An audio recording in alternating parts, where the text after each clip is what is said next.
JNU में फिर बवाल। परिसर में दीवारों पर लिखे ब्राह्मण बनिया विरोधी नारे।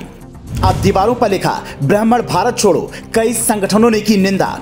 यूनिवर्सिटी प्रशासन ने दिए जांच के आदेश। वीसी बोले ये बर्दाश्त नहीं करेंगे।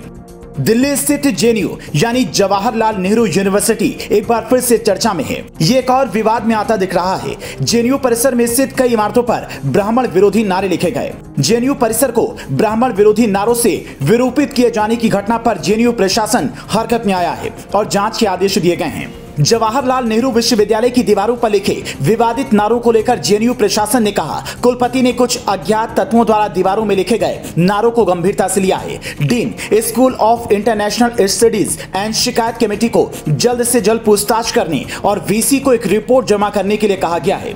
दरअसल जवाहरलाल नेहरू विश्वविद्यालय में स्कूल ऑफ इंटरनेशनल स्टडीज की दीवारों पर ब्राह्मण और बनिया नारे लिखकर उसे विरूपित किया गया, जिसका फोटो सोशल मीडिया पर वायरल हो गया। इसके बाद विभिन्न छात्र संगठनों में आक्रोश है। विद्यार्थियों ने दावा किया है कि ब्राह्मण और बनिया समुदाय के खिलाफ नारों के साथ स्कूल ऑफ इंटरनेशनल स्टडीज द्वितीय की इमारत में तोड़फोड़ की गई। हालांकि जेएनयू के वीसी ने कुछ अज्ञात तत्वों को इसका जिम्मेदार ठहराया है। बता दें कि प्रतिष्ठित जवाहरलाल नेहरू विश्वविद्यालय की school of international studies second की इमारत में ब्राह्मण और बनिया समुदाय के खिलाफ नारेबाजी से भर दी गई। जेएनयू की कुछ दीवारों पर ब्राह्मण परिसर छोड़ो, खून होगा, ब्राह्मण भारत छोड़ो, ब्राह्मणों बनियों हम आएंगे, हम बदला लेंगे। राष्ट्रीय स्वयंसेवक संघ की अखिल भारतीय विद्यार्थी परिषद ने इसके लिए वामपंथियों पर आरोप लगाया है। इस पूरे प्रकरण पर जेएनयू प्रशासन की ओर से आधिकारिक बयान आया है। जेएनयू ने कहा है, कुलपति ने स्कूल ऑफ इंटरनेशनल स्टडीज में कुछ अज्ञात तत्वों द्वारा दीवारों और संकाय कक्षों की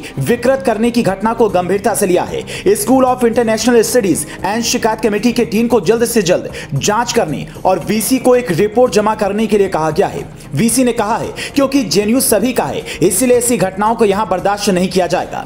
राष्ट्रीय स्वयंसेवक संघ यानी कि आरएसएस से संबद्ध अखिल भारतीय विद्यार्थी परिषद ने इस प्रकरण के लिए वाम पक्ष को जिम्मेदार ठहराया। जेएनयू शिक्षकों के संगठन ने भी तोड़फोड़ की ट्वीट कर निंदा की। इसके लिए लेफ्ट लिबरल गैंग को जिम्मेदार ठहराया। एबीवीपी की जेएनयू इकाई के अध्यक्ष रोहित कुमार ने कहा, एबीवीपी शैक्षणिक परिसर में वामपंथी गुंडों द्वारा की गई तोड़फोड़ की निंदा करती है। कम्युनिस्टों ने जेएनयू स्थित स्कूल ऑफ इंटरनेशनल स्टडीज द्वितीय की इमारत पर अपशब्द लिखे हैं। उन्होंने मुक्त सोच रखने वाले प्रोफेसरों के धमकाने के लिए उनके चेंबर को विकृत किया। उन्होंने कहा, शैक्षणिक स्थान का इस्तेमाल बहस और चर्चा के लिए की जानी चाहिए, न कि समाज और विद्यार्थियों में वैमनस्य पैदा करने के लिए। इस बीच सामाजिक कार्यकर्ता और सुप्रीम कोर्ट के वकील विनीत जिंदल ने अनजान व्यक्तियों के खिलाफ आईपीसी की धारा 153 और बी 505, 506 और 34 के तहत शिकायत दर्ज कराई। बीजेपी के छात्र संगठन एबीवीपी ने भी जेएनयू प्रशासन से एक्शन की मांग की है। उसका आरोप है कि वामपंथी विचारधारा वाले छात्रों की तरफ से ये काम किया गया है। एबीवीपी ने कहा, भावनाओं को भड़काने के लिए दीवारों पर इस तरह के नारे लिख दिए गए। इस खबर पर आपका क्या कुछ कहना है? अपनी राय हमें कमेंट करके जरूर बताएं। साथ ही देश और दुनिया से जुड़ी तमाम बड़ी खबरों के लिए पेज को फॉलो करना ना भूलें।